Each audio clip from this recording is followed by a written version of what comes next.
Hello नमस्कार, मेरा नाम है एसपी मांगलिक और आप मुझे देख रहे हैं मांगलिक्स इंस्टीट्यूट ऑफ बायोलॉजी के यूट्यूब चैनल पर ऑनलाइन। तो अभी हम स्टार्ट कर रहे हैं एक लेक्चर सीरीज़।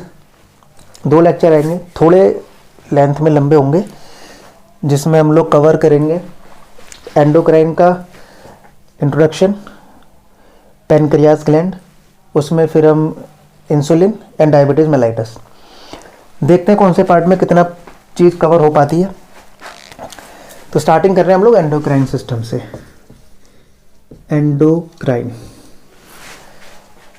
देखो हमारे बॉडी में 2 टाइप की ग्लैंड्स हैं, एंडोक्राइन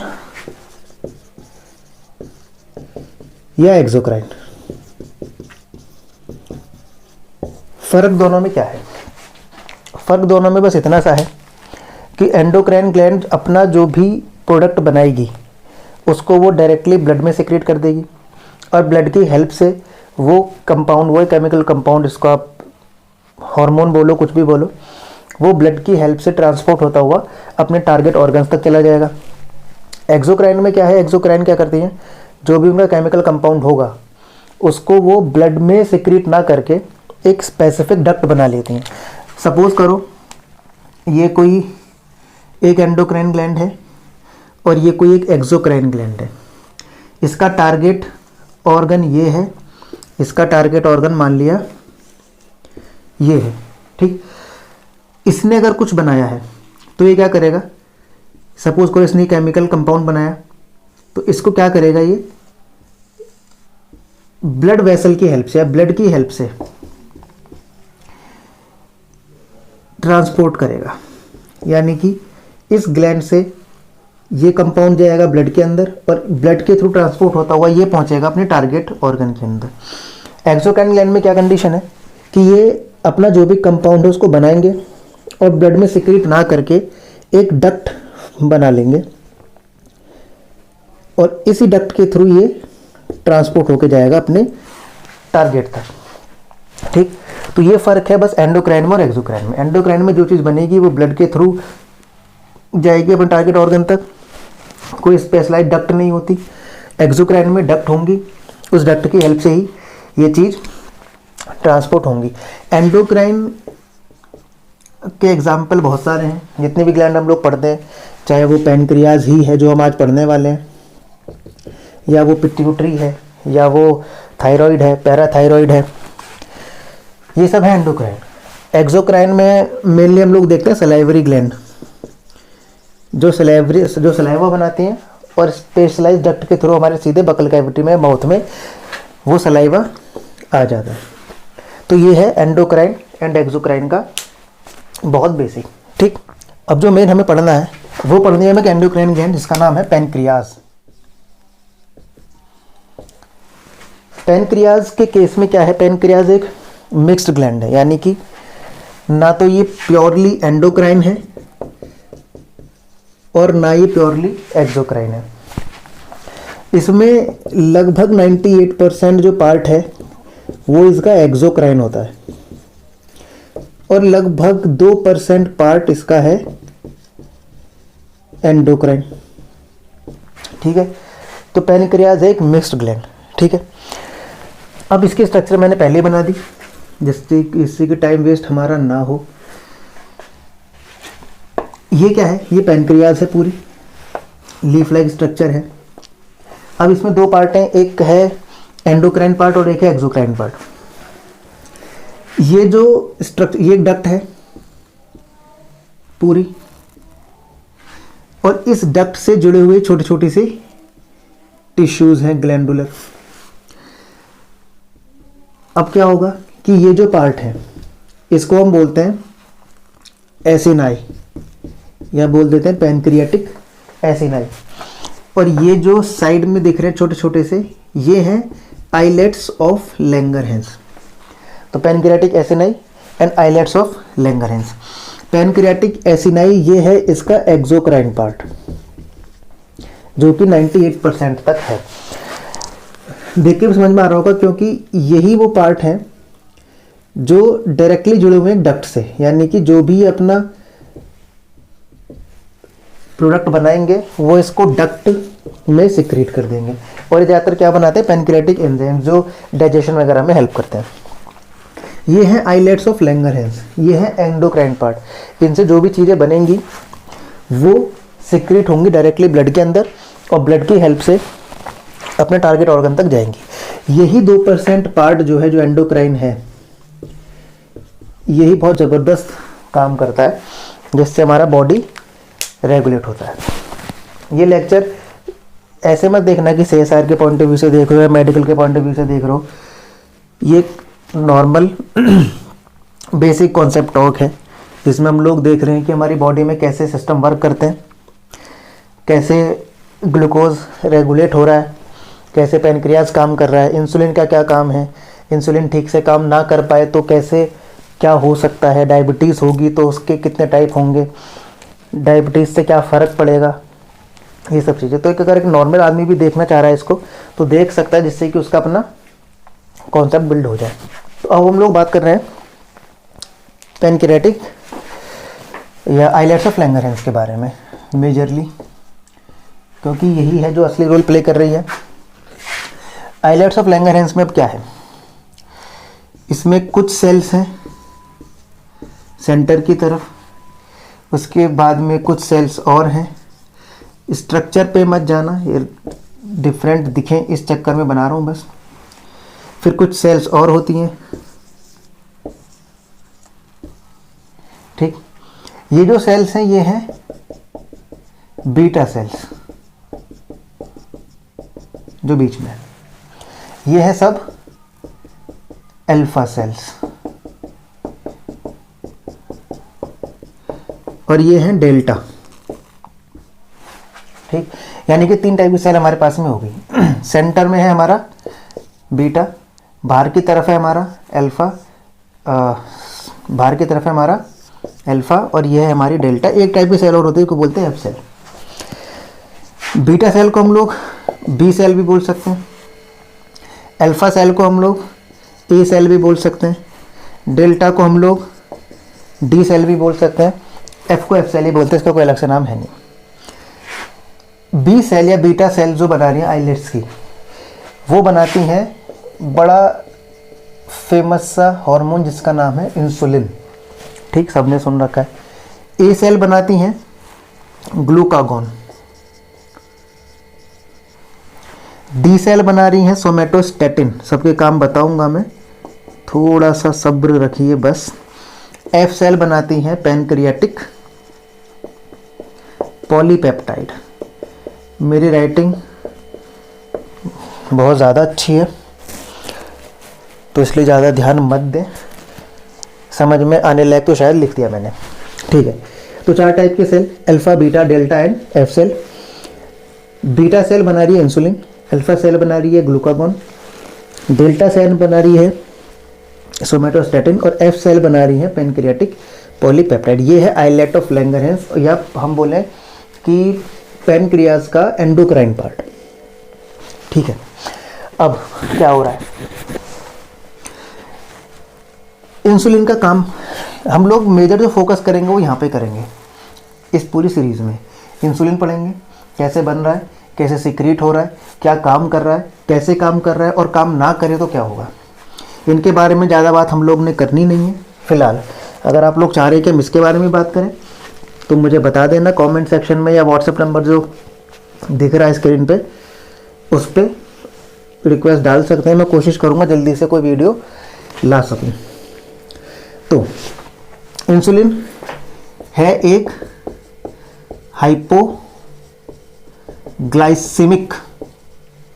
हार्मोन। हाइपोग्लाइसेमिक का मतलब आगे बताऊंगा, अभी याद रखो कि हाइपोग्लाइसेमिक है। ग्लूकागॉन है हाइपर ग्लाइसेमिक।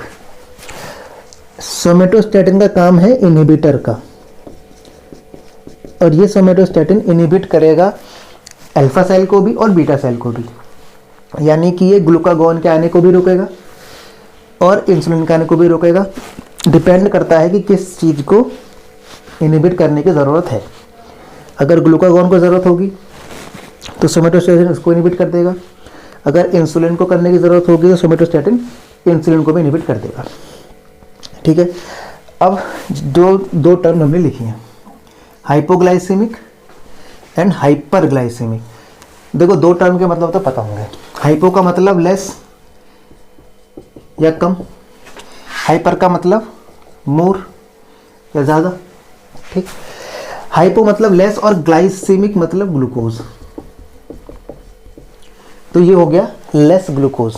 लेस ग्लूकोज का मतलब क्या है कि इंसुलिन एक ऐसा हार्मोन है जो ब्लड में ग्लूकोज के लेवल को डाउन करता है। यानी कि अगर नॉर्मल से या एवरेज से ग्लूकोज लेवल ब्लड में हाई जा रहा है तो इंसुलिन आएगा और ब्लड से ग्लूकोज लेवल को कम कर देगा। ये काम है इंसुलिन का। ग्लूकागॉन क्या है? ग्लूकागॉन हाइपरग्लाइसेमिक है, यानी कि ये ब्लड के अंदर ग्लूकोज को बढ़ाएगा।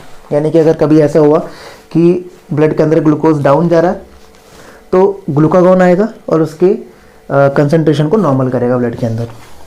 याद रखने के लिए हम कर सकते हैं कि ग्लूका मतलब ग्लूकोज, गॉन मतलब गया, GONE, गॉन।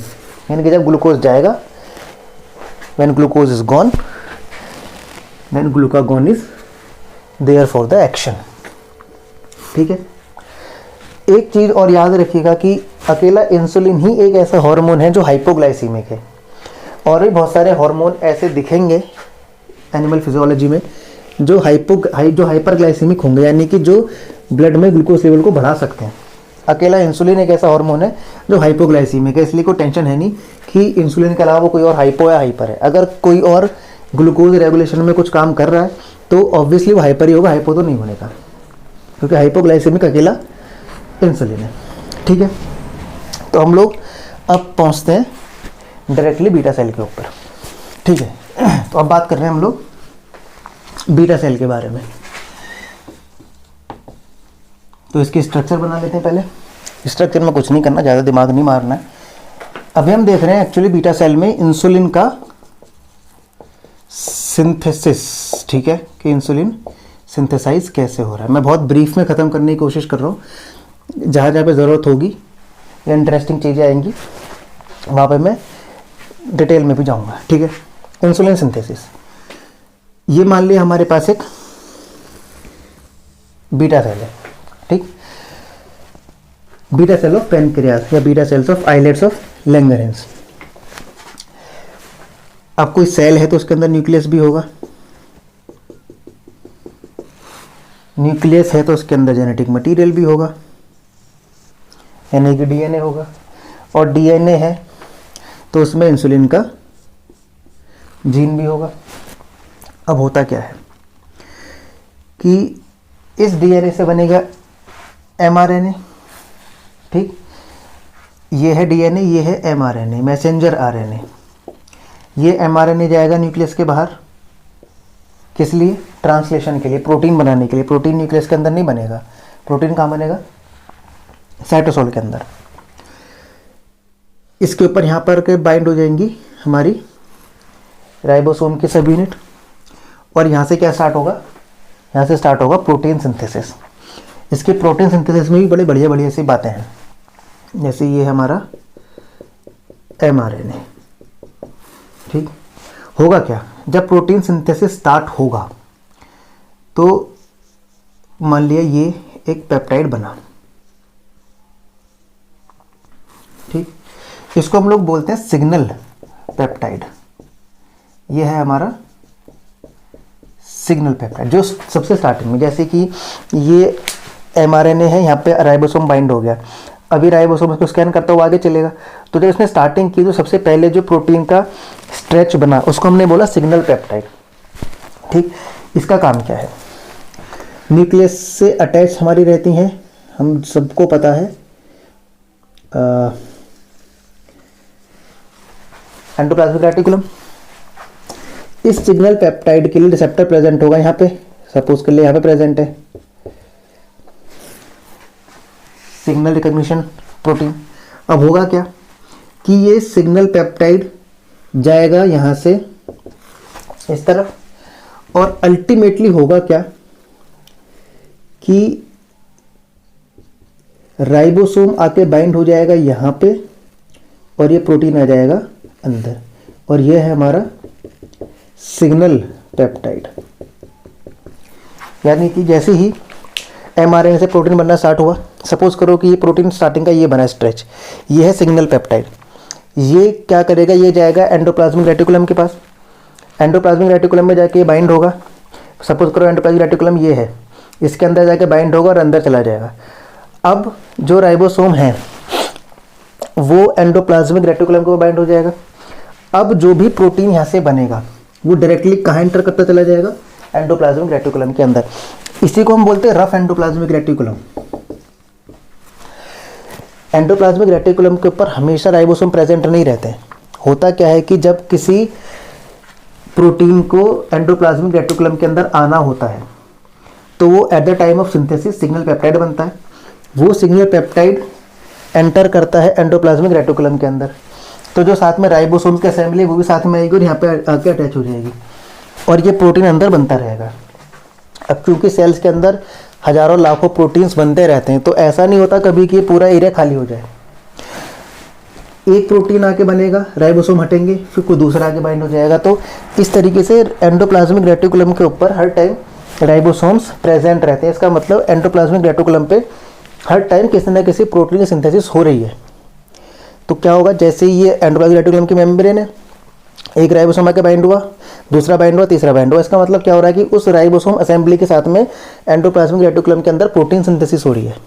ठीक, इसलिए बोलते हैं रफ एंडो, क्योंकि हमेशा जब भी देखेंगे कुछ ना कुछ प्रोटीन बनना होगा तो यहाँ पे प्रेजेंट होंगे ही जरूर राइबोसोम। तो देखने में ऐसा लगेगा कि इसके ऊपर में बीड्स हैं, इसके ऊपर में राइबोसोम परमानेंटली अटैच्ड है, पर ऐसा नहीं है। ठीक, अब जब ये सिग्नल पेप्टाइड यहाँ पे आ गया, अब स्टार्ट होगी वापस से प्रोटीन सिंथेसिस।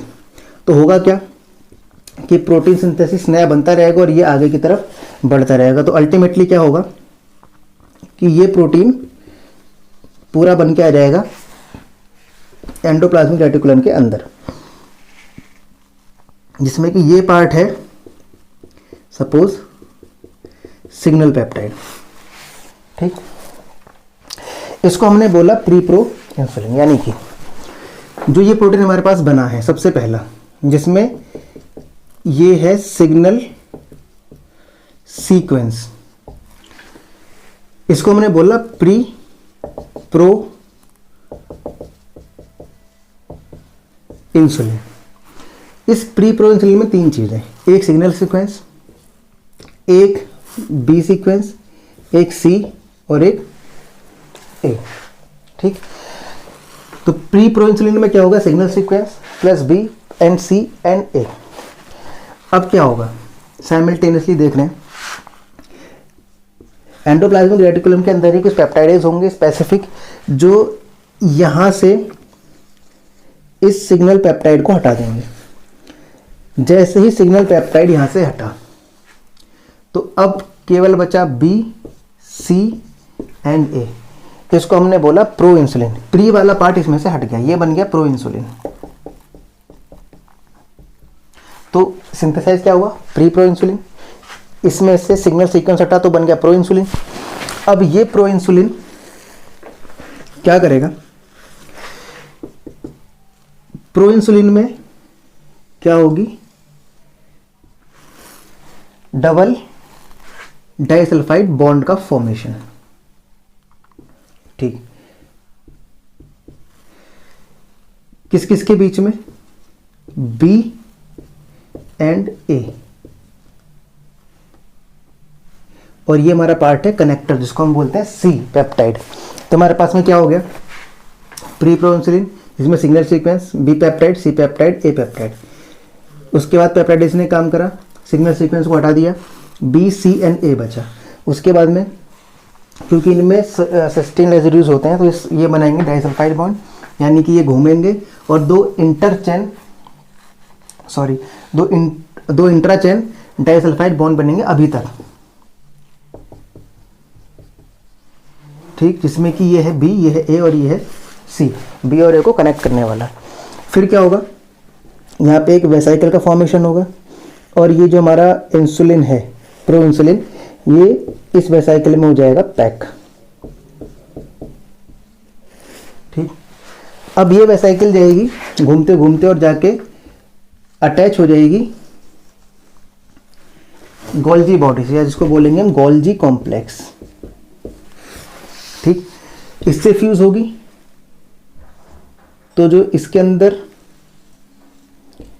इंसुलिन है, प्रो इंसुलिन, अब क्या होगा, उसमें मॉडिफिकेशन होंगे और ये जो पेप्टाइड है यहाँ से, ये सी यहाँ से हट जाएगा और केवल एक बी पेप्टाइड, एक ए पेप्टाइड विथ 2 डाइसल्फाइड बॉन्ड यहाँ प्रेजेंट होंगे और प्लस ये होगा हमारा सी कंपोनेंट। ये है हमारा बायोलॉजिकली एक्टिव इंसुलिन।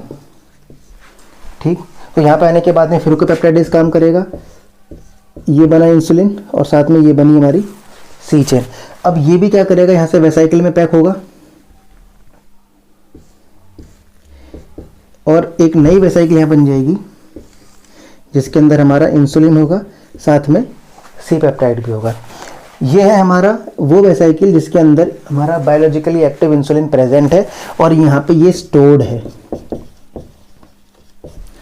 ठीक, तो ये है इंसुलिन की सिंथेसिस। हुआ क्या कि हमारे बीटा सेल के न्यूक्लियस में जीन प्रेजेंट है इंसुलिन का, इंसुलिन की सिंथेसिस स्टार्ट हुई, एमआरएनए बना, एमआरएनए न्यूक्लियस से बाहर गया साइटोसोल में, वहाँ पे जाकर राइबोसोम की असेंबली हुई, पूरी ट्रांसलेशन की मशीन यहाँ पे सेटअप हुई, स्टार्ट हुआ ट्रांसलेशन। तो पहले बना सिग्नल सीक्वेंस, सिग्नल सीक्वेंस ने क्या किया, ये लेकर गया इस पूरे असेंबली को एंडोप्लाज्मिक रेटिकुलम के ऊपर, वहाँ पे जाकर अटैच हो गया और सिग्नल सीक्वेंस एंटर कर गया एंडोप्लाज्मिक रेटिकुलम की मेम्ब्रेन के अंदर। अब वापस से स्टार्ट हुआ ट्रांसलेशन और अब जो भी प्रोटीन बनेगा वो डायरेक्टली कहाँ एंटर करता चला जाएगा, सीधा एंडोप्लाज्मिक रेटिकुलम के अंदर। जब ये पूरा प्रोटीन बन के आ गया एंडोप्लाज्मिक रेटिकुलम के अंदर, तो इसको हमने बोला प्री प्रो इंसुलिन, जिसके अंदर 4 चीज़ें हैं, एक सिग्नल सीक्वेंस है, एक बी पेप्टाइड है, एक सी है और एक ई पेप्टाइड है। फिर एंडोप्लाज्मिक रेटिकुलम के अंदर ही किसी पेप्टाइडेज ने इस पर काम किया, सिग्नल सीक्वेंस को हटा दिया, ये हटा, तो जो हमारे पास बचा वो बचा प्रो इंसुलिन। फिर प्रो इंसुलिन पैक हुआ वेसाइकिल में और यहाँ से मूव करा ये गोल्जी बॉडी के पास में, गोल्जी बॉडी के पास गया, वहाँ वेसाइकिल का फ्यूज़न हुआ और ये प्रो इंसुलिन कन्वर्ट हुआ किस में, मैच्योर बायोलॉजिकली एक्टिव इंसुलिन में। किसी पेप्टाइडेज ने आके इस सी या कनेक्टर पेप्टाइड को यहाँ से हटा दिया और ये बन गया हमारे पास में मैच्योर या biologically active insulin plus C peptide, और ये स्टोर हो गए यहाँ पे एक वेसाइकिल में। अब जब कभी भी ज़रूरत पड़ेगी इंसुलिन की, ये वेसाइकिल यहाँ पर फ्यूज़ होंगी, फ्यूज़ होने के बाद में इनको ब्लड के अंदर सिक्रीट कर दिया जाएगा। हम देखने वाले हैं इंसुलिन का सिक्रीशन, कि इंसुलिन का सिक्रीशन कैसे होता है और कब होगा। देखो, इंसुलिन है हाइपोग्लाइसेमिक, यानी कि कंडीशन क्या है, मान लिया हमारी ब्लड वेसल है, ये हमारी ब्लड वेसल है और इसमें ब्लड सर्कुलेट कर रहा है, यानी कि ब्लड यहाँ पे फ्लो कर रहा है। अब सपोज करो घर पे खाना बनाया बड़ा अच्छा सा, राजमा चावल, हैदराबादी बिरयानी, पता नहीं क्या क्या, और स्वाद में हमने खा लिया बहुत सारा खाना। ठीक, अब बहुत सारा खाना खाएंगे तो बहुत सारा ग्लूकोज भी बनेगा, बहुत सारा ग्लूकोज मिलेगा तो वो एब्जॉर्ब होके हमारे ब्लड में आएगा। यानी कि अगर हमारी जीआईटी है तो यहाँ से ग्लूकोज एब्जॉर्ब होगा और जाएगा ब्लड के अंदर।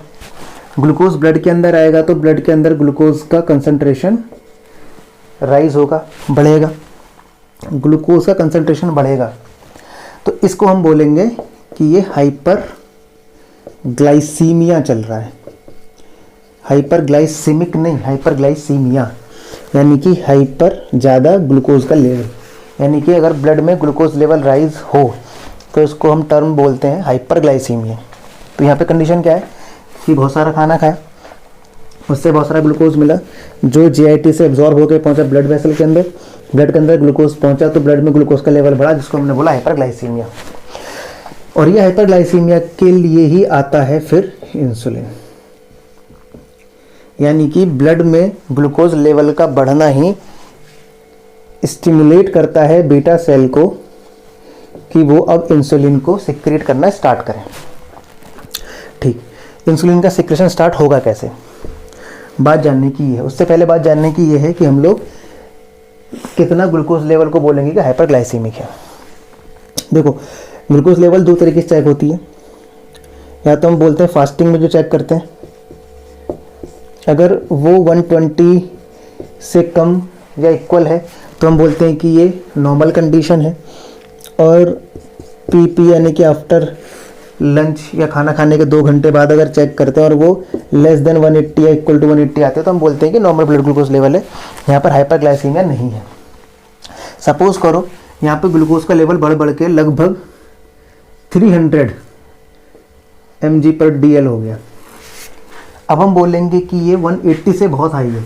अब ये कितना हो गया, 300 मिलीग्राम, 300 mg। अब इसको कंट्रोल करने के लिए आएगा इंसुलिन। ब्लड के अंदर ग्लूकोज को हम ज़्यादा करके नहीं रख सकते। रीज़न क्या है, पहले उसकी बात कर लेते हैं। चलो, इंसुलिन का सिक्रेशन बाद में देखेंगे। कंडीशन ये है कि ग्लूकोज का ब्लड में बढ़ने से प्रॉब्लम क्या है, इसको कंट्रोल क्यों करना है, हमें कम क्यों करना है इसको। सबको पता है कि ग्लूकोज बढ़ेगा तो डायबिटीज़ हो जाएगा, डायबिटीज़ हो जाएगा तो मतलब बीमारी हो जाएगी, बीमारी हो जाएगी तो इसका मतलब क्या है कि हमें ग्लूकोज लेवल को कम करना चाहिए। कम करना क्यों चाहिए, पर प्रॉब्लम ही क्या है। ग्लूकोज तो प्लांट भी यूज़ करते हैं,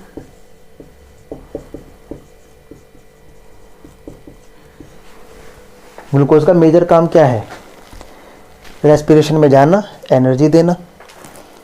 जो रेस्पिरेटरी पाथवे एनिमल्स में चलते हैं वो रेस्पिरेटरी पाथवे प्लांट्स में भी चल रहे हैं। तो प्लांट्स में क्यों नहीं हो रहा डायबिटीज़ वगैरह। हम ये क्यों कह रहे हैं कि ग्लूकोज लेवल बढ़ेगा तो डायबिटीज़ हो जाएगा, ऐसा कभी क्यों नहीं हो रहा कि प्लांट के अंदर ग्लूकोज का लेवल बढ़ने से प्लांट को भी डायबिटीज़ हो रहा है। रीज़न क्या है, तो रीज़न सोच लो, वरना मैं तो बता ही रहा हूँ। देखो, ग्लूकोज एक्चुअल में एनिमल्स में ट्रांसपोर्ट फॉर्म की तरह काम कर रहा है। यानी कि एनिमल्स में जो शुगर या कार्बोहाइड्रेट की ट्रांसपोर्ट फॉर्म है वो ग्लूकोज है, जबकि प्लांट में जो ट्रांसपोर्ट फॉर्म है वो सुक्रोज है। सुक्रोज बोल दीजिए, या और भी शुगर्स हैं, पॉलीसैकेराइड्स। प्लांट के पास में सबसे बड़ा बेनिफिट यही है, प्लांट को सुक्रोज को एक ट्रांसपोर्ट फॉर्म की तरह यूज़ करने से उसके बहुत सारे झंझट ख़त्म हो गए। अब देखो ग्लूकोज से प्रॉब्लम क्यों है। ग्लूकोज एक्चुअल में एक रिड्यूसिंग शुगर है। रिड्यूसिंग शुगर मान लो, या इसको मान लो reactive sugar. Reactive chemical compound है, रिड्यूसिंग शुगर है। यानी कि अगर ये अपनी कंसंट्रेशन से ज़्यादा होगा, नॉर्मल कंसंट्रेशन से, तो ये दूसरे केमिकल कंपाउंड जो ब्लड में सर्कुलेट हो रहे हैं, ऐसा तो है नहीं कि ब्लड में केवल ग्लूकोज ही घूम रहा है। ब्लड में बहुत सारे प्रोटीन्स भी हैं, ब्लड में बहुत सारे अमीनो एसिड्स भी हैं, लिपोप्रोटीन्स भी घूम रहे हैं, अमीनो एसिड्स भी घूम रहे हैं, विटामिन्स भी घूम रहे हैं, दुनिया भर की चीज़ें इसमें घूम रही हैं। तो ग्लूकोज एक रिड्यूसिंग शुगर है। जैसे ही ग्लूकोज का लेवल बहुत ज़्यादा हाई होना स्टार्ट होगा तो ये क्या करेगा, ये ब्लड में घूमने वाले दूसरे केमिकल कंपाउंड के साथ में रिएक्शन करना स्टार्ट करेगा, उनसे बाइंड हो जाएगा, उनके फंक्शन को ख़त्म करना स्टार्ट करेगा। तो होगा क्या कि जो चीज़ें नॉर्मली काम कर रही थी अपना, वो ग्लूकोज की कंसंट्रेशन बढ़ने की वजह से काम बंद कर रही हैं, या उनके काम में प्रॉब्लम आ रहा है, अल्टरेशन आ रहा है। तो इस वजह से क्या है कि ग्लूकोज के रिड्यूसिंग नेचर का होने की वजह से ये दूसरे प्रोटीन्स या दूसरे कंपाउंड के साथ में रिएक्शन कर रहा है, उनको रिड्यूस कर रहा है, उनके फंक्शन को ख़त्म कर रहा है। आगे जब डायबिटीज़ में पहुंचूंगा तब बताऊंगा इसकी रिएक्टिव होने की वजह से कितनी सारी प्रॉब्लम्स डायबिटीज़ में देखने को मिलती हैं, चाहे फिर वो ब्लाइंडनेस हो, चाहे वो अल्सर हो, चाहे वो स्ट्रोक हो, चाहे वो कार्डियक डिसीज़ हो, बहुत सारी चीज़ें हैं। प्लांट में क्या है, प्लांट में उसने यूज़ किया सुक्रोज को, और सुक्रोज है एक नॉन रिड्यूसिंग शुगर। सुक्रोज है एक नॉन रिड्यूसिंग शुगर। सुक्रोज के नॉन रिड्यूसिंग होने का फ़ायदा ये हुआ है कि सुक्रोज रिएक्टिव नहीं है, यानी कि प्लांट में जो फ्लोएम के थ्रू ट्रांसपोर्ट हो रहा है तो प्लांट ने ग्लूकोज की जगह सुक्रोज को यूज़ किया ट्रांसपोर्ट फॉर्म की तरह। जब सुक्रोज ट्रांसपोर्ट करेगा तो सुक्रोज नॉन रिड्यूसिंग है, नॉन रिड्यूसिंग होगा तो इसका अमाउंट कितना भी बढ़ जाए ये फ्लोएम सैप के अंदर ट्रैवल करने वाले दूसरे प्रोटीन या दूसरे केमिकल कंपाउंड के साथ में रिएक्शन नहीं करेगा, उनके फंक्शन को ख़त्म नहीं करेगा। ग्लूकोज के साथ में ये प्रॉब्लम था कि वो रिड्यूसिंग शुगर थी, रिएक्टिव थी, तो वो दूसरों के साथ में रिएक्ट कर रहा है। मान लिया कोई सेल के ऊपर कोई प्रोटीन आराम से अपना घूम फिर के काम कर रहा है, ग्लूकोज आगे चिपक गया उससे, अब उसका काम ही बंद करा दिया उसने। अब ग्लूकोज के उससे रिएक्शन करने की वजह से उस प्रोटीन का काम खत्म हुआ, और उस प्रोटीन के काम खत्म होने की वजह से जो प्रोटीन के अल्टीमेट रिजल्ट आने वाला था मेटाबॉलिज्म में वो आना बंद हुआ, जिससे कि हमारे पास नए नए डिसऑर्डर आने स्टार्ट हो गए। फिर बात ये है कि चलो ठीक है, प्लांट ने सुक्रोज यूज़ कर लिया, ट्रांसपोर्ट फॉर्म अपनी चेंज कर ली, नॉन रिड्यूसिंग शुगर ले ली, डायबिटीज़ जैसी प्रॉब्लम से बच गई, बहुत सारी प्रॉब्लम्स और ख़त्म कर ली। तो फिर एनिमल्स ने ग्लूकोज क्यों लिया? एनिमल्स भी को नॉन रिड्यूसिंग शुगर ले लेता, सुक्रोज ले लेता या और कोई शुगर ले लेता है। एनिमल्स ने फिर ग्लूकोज का यूज़ क्यों किया? अगर हम लोग के अंदर भी सुक्रोज ट्रांसपोर्ट फॉर्म होती या दूसरी कोई नॉन रिड्यूसिंग शुगर हमारे पास ट्रांसपोर्ट फॉर्म में होती तो हमारा भी फायदा था, ना ग्लूकोज के लेवल बढ़ने की टेंशन थी, ना उससे किसी रिड्यूसिंग शुगर के होने की टेंशन थी, ना कोई और रिएक्शन, ना कोई डायबिटीज़, ना कोई बीमारी। तो एनिमल्स ने फिर क्यों यूज़ किया ग्लूकोज को सुक्रोज की जगह पे? उसका रीज़न क्या है? उसका रीज़न ये है कि जो एनिमल्स हैं, चाहे ह्यूमन बींग्स हो चाहे कोई और एनिमल हो, ह्यूमन बींग भी एनिमल ही है। एनिमल्स होते हैं मोबाइल। मोबाइल का मतलब टेलीफोन वाले मोबाइल नहीं, मूवमेंट करने वाले, यानी कि एनिमल्स होते हैं मोबाइल, एनिमल्स करते हैं मूवमेंट। ठीक, हमें मूवमेंट करना है, हम चाहे प्रे की तरह काम करें, हम चाहे प्रीडेटर की तरह काम करें, हमें चाहे शिकार करना हो, चाहे हमें शिकार किसी का बनना हो, दौड़ हमेशा लगानी है। अगर किसी हिरन के पीछे शेर दौड़ रहा है उसको खाने के लिए, तो हिरन भी दौड़ेगा और शेर भी दौड़ेगा। फिजिकल वर्क होगा, मोबाइल नेचर होगा, तो हमें इमीडिएट एनर्जी चाहिए। सुक्रोज के केस में क्या है, प्लांट के केस में क्या है? प्लांट है इमोबाइल, यानी कि प्लांट मूवमेंट नहीं करते। आपने एक प्लांट पीपल का लगा दिया, ज़मीन में बड़ा हो गया, प्लांट खड़ा है पे आराम से, कोई गाय चल के आ रही है पत्ते खाने के लिए, पीपल के पेड़ ने देख लिया और वो कह रहा है कि भाई भागो, अभी हमारे पत्ते खा जाएगा, गाय खा जाएगी। ऐसा तो होता नहीं। प्लांट क्या कर रहा है? चुपचाप से शांति से खड़ा है, गाय आई, थोड़े बहुत पत्ते खाई, चली गई, कोई फर्क नहीं पड़ा। इसीलिए इसको इमीडिएट एनर्जी की ज़रूरत नहीं है, इसको कोई फिजिकल एक्टिविटी नहीं करनी, इसको कहीं भागना दौड़ना नहीं, ना ही इसको किसी प्रेडेटर का आने का टेंशन है। अगर कोई आ भी रहा है इसको खाने के लिए तो पहले बात तो पूरा खा नहीं पाएगा, और खा भी लेगा तो उसको भागना दौड़ना फिर भी नहीं है। तो इसने क्या किया, जब इसको पता है कि मैं इमोबाइल हूँ, मुझे इमीडिएट एनर्जी की ज़रूरत भी नहीं है, आराम से सुक्रोज को लेगा, तोड़ेगा, ग्लूकोज बनाएगा, एनर्जी ले लेगा उससे, तो फिर ग्लूकोज रख के वो क्यों टेंशन पाले? एनिमल्स में क्या है? एनिमल्स मोबाइल है। अगर आपके पीछे किसी दिन कुत्ता पड़ जाए कोई, तो उसके थोड़ा ना बोले कि रुक जा, मेरे पास सुक्रोज है ब्लड में, पहले उसको तोड़ने दो, ग्लूकोज बनाने दो, फिर ग्लूकोज को सेल में जाने दो, फिर रेस्पिरेशन होने दो, एटीपी बनने दो, फिर हम दौड़ेंगे, फिर हमारे पीछे आना। पॉसिबल ही नहीं है, इतनी देर में तो खा जाएगा। तो एनिमल से मोबाइल, उनके पास इतना टाइम नहीं होता कि उनके पीछे कोई भाग रहा है, कुत्ता, शेर, गीदड़, और वो इंतज़ार कर रहे हैं नहीं अभी सुक्रोज टूटेगा, ग्लूकोज बनेगा, फिर रेस्पिरेशन होगा, फिर एटीपी बनेगा। उनको इमीडिएट एनर्जी चाहिए। ग्लूकोज ही क्यों? ग्लूकोज इसलिए कि एवोल्यूशन के प्रोसेस में जितने भी मेटाबॉलिक पाथवे आए हैं एनर्जी जनरेशन के, उसमें बाय डिफ़ॉल्ट ग्लूकोज को यूज़ किया गया है। यानी कि रेस्पिरेशन जैसे ही होगा, ग्लाइकोलाइसिस स्टार्ट होगा, डायरेक्टली ग्लूकोज एक ऐसा केमिकल कंपाउंड है जो सीधा पाथवे में एंटर करेगा। इसीलिए एनिमल्स ने भी ग्लूकोज को यूज़ किया, क्योंकि उनको पता है कि एवोल्यूशन के टाइम पे ग्लूकोज को ही बाय डिफ़ॉल्ट यूज़ किया गया एनर्जी सोर्स की तरह, तो उन्होंने ग्लूकोज को ही रख लिया। ठीक है, ग्लूकोज की वजह से रेगुलेशन करना पड़ रहा है, ग्लूकोज की वजह से हमें डायबिटीज़ जैसी बीमारियों की टेंशन है, लेकिन एटलीस्ट हमें एक इमीडिएट एनर्जी तो मिल रही है। हमारे पीछे अगर कोई भाग रहा है, शेर या कुत्ता या बिल्ली, बिल्ली तो खैर क्या भागेगी, कोई बड़ा सा जानवर, तो हम वेट नहीं कर सकते कि हम लोग किसी पॉलीसैकेराइड या किसी नॉन रिड्यूसिंग शुगर को कन्वर्ट करें ग्लूकोज में और उसके बाद हम एनर्जी जनरेट करें। हम लोग डायरेक्टली वही सोर्स यूज़ करेंगे जो इमीडिएटली जाके पास में एनर्जी तुम्हें देगा, और वो कौन है? ग्लूकोज, क्योंकि एवोल्यूशन के टाइम पे इसी को यूज़ किया गया है बाय डिफ़ॉल्ट। प्लांट इमोबाइल है, उन्हें इमीडिएट एनर्जी की ज़रूरत है ही नहीं, तो उन्होंने ग्लूकोज का टेंशन पाला नहीं, उन्होंने डायरेक्टली क्या लिया? सुक्रोज। जब इन्हें ज़रूरत पड़ती है सुक्रोज को तोड़ते हैं, ग्लूकोज बनाते हैं, ग्लूकोज को रेस्पिरेशन में भेज देते हैं और अपना आराम से एनर्जी जनरेट करते हैं। इसलिए प्लांट को कभी डायबिटीज जैसी टेंशन नहीं होती। इंपॉर्टेंट क्वेश्चन है CSR के पॉइंट ऑफ व्यू से भी कि प्लांट ट्रांसपोर्ट फॉर्म की तरह किसको यूज़ करते हैं? नॉन रिड्यूसिंग शुगर को। एग्जाम्पल सुक्रोज है, रिएक्शन नहीं करता, इसलिए सुक्रोज का अमाउंट कितना भी हो जाए फ्लोएम सैप में कोई परेशानी नहीं होती, किसी का रिएक्शन नहीं करता। हम ग्लूकोज यूज़ करते हैं एनिमल्स, क्योंकि हम मोबाइल होते हैं, हमें इमीडिएट एनर्जी चाहिए, उसके लिए हम किसी पॉलीसैकेराइड को यूज़ करके अपनी प्रॉब्लम्स नहीं बढ़ा सकते। ठीक, तो अब लौटते हैं अपने मेन मुद्दे पे।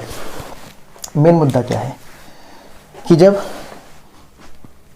ग्लूकोज लेवल ब्लड में बढ़ गया तो उसको कम करना है। कम करने के लिए आएगा इंसुलिन। इंसुलिन क्या करेगा? इंसुलिन कैसे आएगा, क्या करेगा, देखेंगे अभी बाद में। इंसुलिन को लाना है तो हमें बीटा सेल की बात तो करनी पड़ेगी। वापस से बना लेते हैं एक बार बीटा सेल।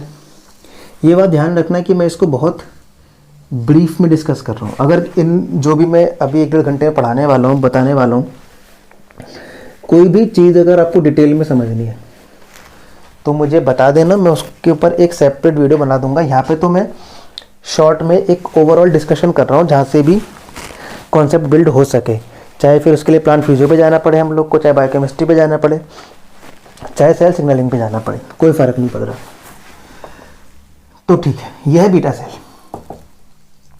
ठीक, अब हो क्या रहा है? जैसे ही ग्लूकोज का लेवल ब्लड में बढ़ा,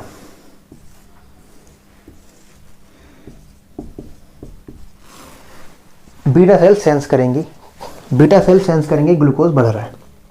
बीटा सेल सेंस कैसे करेंगे? बीटा सेल्स के पास में एक प्रोटीन है जिसको हम लोग बोलते हैं ग्लूट, और स्पेसिफिकली अगर नाम दे तो GLUT2।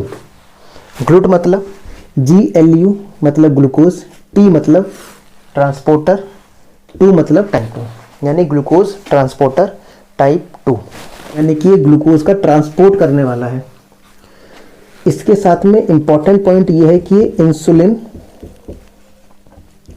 इंडिपेंडेंट है। इसका मतलब मैं बताऊंगा थोड़ी देर में, समझ में आ जाएगा। होगा क्या? जैसे ही ग्लूकोज लेवल ब्लड में बढ़ेगा, यहां से ग्लूकोज मूव करेगा कहां पे? Beta cells of pancreas. ये आया ग्लूकोज। ग्लूकोज ज़्यादा आएगा क्योंकि बाहर ज़्यादा है, तो अंदर भी ज़्यादा मूव करेगा। ग्लूकोज आएगा तो ग्लूकोज मूव करेगा अपना किस में? डायरेक्टली बोले तो रेस्पिरेशन में। रेस्पिरेशन में मूव करेगा। रेस्पिरेशन का मतलब ग्लाइकोलिसिस होगा, क्रेब्स साइकिल होगा, ATS होगा। अल्टीमेट रिजल्ट ये है कि इसकी वजह से हमारा ATP बनेगा। अगर ग्लूकोज ज़्यादा होगा तो रेस्पिरेशन ज़्यादा होगा, रेस्पिरेशन ज़्यादा होगा तो ATP ज़्यादा बनेगा। ATP ज़्यादा बनने का मतलब क्या है? हमारी सेल्स के अंदर ADP कम हो रहा है। अगर ATP ज़्यादा तो ADP कम, ADP कम तो ATP ज़्यादा, एक ही बात है। इसका फ़र्क क्या है? इस बीटा सेल के अंदर हम लोग ने भी देखा है कि insulin, biologically active insulin stored है। अब जैसे ही ATP ज़्यादा हुआ, ये ज़्यादा ATP ने एक चैनल जिसका नाम है पोटेशियम आयन चैनल। इस चैनल का काम क्या है? पोटेशियम आयन को सेल के बाहर भेजना, यानी कि ये पोटेशियम आयन इस चैनल के थ्रू सेल से बाहर जाएगा। लेकिन अगर ATP का अमाउंट सेल के अंदर बढ़ रहा है तो ये ATP क्या करेगा? इसको इनहिबिट करेगा, इस चैनल को क्लोज कर देगा। क्लोज कर देगा तो पोटेशियम बाहर जाएगा नहीं, पोटेशियम सेल के अंदर ही इकट्ठा रहेगा। ठीक, एडीपी जो है वो इसका प्रमोटर है, यानी कि अगर सेल के अंदर एडीपी ज़्यादा होगा तो पोटेशियम को बाहर भेजेगा, और अगर एटीपी ज़्यादा होगा तो पोटेशियम को बाहर जाने से रोकेगा। तो अभी क्योंकि ग्लूकोज ज़्यादा आ रहा है, रेस्पिरेशन ज़्यादा हो रहा है, एटीपी ज़्यादा बन रहा है, तो एटीपी की वजह से अब ये ट्रांसपोर्टर या चैनल काम नहीं करेगा और यहाँ से पोटेशियम बाहर जाएगा नहीं। तो इसका मतलब सेल के अंदर पोटेशियम का अमाउंट भी बढ़ रहा है। इस पोटेशियम का अमाउंट बढ़ने की वजह से क्या होगा, सेल के अंदर पॉजिटिव चार्ज बढ़ेगा। सेल का नॉर्मल जो पोटेंशियल होता है वो -70 मिलीवोल्ट होता है। क्योंकि पोटेशियम बाहर नहीं निकल रहा, पोटेशियम आयन अंदर बढ़ रहा है, अंदर बढ़ने की वजह से अंदर पॉजिटिव चार्ज बढ़ रहा है। पॉजिटिव चार्ज बढ़ेगा, इसका मतलब नेगेटिव चार्ज कम होगा, तो ये -70 से -50 मिलीवोल्ट हो गया, यानी कि 70 से 50 गया ये। तो इस पॉजिटिव चार्ज के बढ़ने की वजह से मेम्ब्रेन पोटेंशियल बढ़ा, और इस मेम्ब्रेन पोटेंशियल बढ़ने की वजह से इस सेल की मेम्ब्रेन पे एक चैनल और ओपन हुआ, और जिसका नाम है कैल्शियम आयन चैनल। और इस चैनल की वजह से सेल के अंदर आना स्टार्ट हुआ कैल्शियम आयन। सेल के अंदर कैल्शियम आयन आना स्टार्ट हुआ। अगर कभी पढ़ा हो तो तुम्हें ये पता होगा कि कैल्शियम आयन वेसाइकल फ्यूजन में हेल्प करता है। तो ये कैल्शियम आयन क्या करवाएगा, ये इन वेसाइकल को मेम्ब्रेन से फ्यूज़ करवाएगा। ये मेम्ब्रेन से फ्यूज़ होंगी और इनका जो भी कंटेंट है, या इसमें बोलें जो भी इंसुलिन एंड सी पेप्टाइड है, ये बाहर ब्लड में सिक्रीट कर दिया जाएगा। ठीक, तो ग्लूकोज के लेवल बढ़ने से ये हुआ। फिर सुन लो एक बार वापस से। जैसे हमने खाना पीना खाया, ग्लूकोज हमारे जीआईटी के अंदर बना, एब्जॉर्ब हुआ, एब्जॉर्ब होकर आया ब्लड के अंदर। ब्लड के अंदर ग्लूकोज आया तो ग्लूकोज का अमाउंट बढ़ा। देखा कि जैसे ही ग्लूकोज लेवल बढ़ा तो GLUT2 जो कि एक इंसुलिन इंडिपेंडेंट ग्लूकोज ट्रांसपोर्टर है, उसकी हेल्प से ग्लूकोज मूव किया बीटा सेल के अंदर।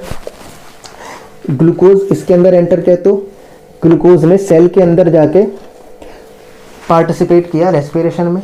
क्योंकि ग्लूकोज ज़्यादा है तो रेस्पिरेशन ज़्यादा होगा, रेस्पिरेशन ज़्यादा होगा तो एटीपी ज़्यादा बनेगा, एटीपी ज़्यादा बनेगा तो एटीपी पोटेशियम आयन चैनल को इनहिबिट करेगा। पोटेशियम आयन चैनल इनहिबिट होगा तो पोटेशियम सेल के बाहर नहीं जा पाएगा, और बाहर नहीं जाएगा तो सेल के अंदर ही ये एक्यूमुलेट होगा। पोटेशियम का सेल के अंदर एक्यूमुलेट होने का मतलब है पॉजिटिव चार्ज का सेल के अंदर एक्यूमुलेट होना। पॉजिटिव चार्ज अगर सेल के अंदर एक्यूमुलेट होगा तो मेम्ब्रेन पोटेंशियल -70 से -50, यानी कि मेम्ब्रेन पोटेंशियल बढ़ेगा, पॉजिटिव साइड में जाएगा। जैसे ही मेम्ब्रेन पोटेंशियल बढ़ेगा, ये मेम्ब्रेन पोटेंशियल एक्टिवेट करेगा कैल्शियम आयन चैनल को। कैल्शियम आयन चैनल ओपन होंगे और कैल्शियम अंदर मूव करेगा बीटा सेल के। कैल्शियम अंदर मूव करने से कैल्शियम क्या कराएगा, वेसाइकल फ्यूजन में हेल्प कराएगा। वेसाइकल फ्यूज होंगी और वेसाइकल फ्यूज होकर कहाँ जाएंगी, इंसुलिन को और सी पेप्टाइड को सिक्रीट कर देंगी सेल के बाहर। और ये सेल के बाहर कहाँ सिक्रीट होंगे, तो ये होंगे ब्लड में, और ब्लड की हेल्प से अब ये ट्रांसपोर्ट करेंगे ऑल ओवर द बॉडी। ठीक है।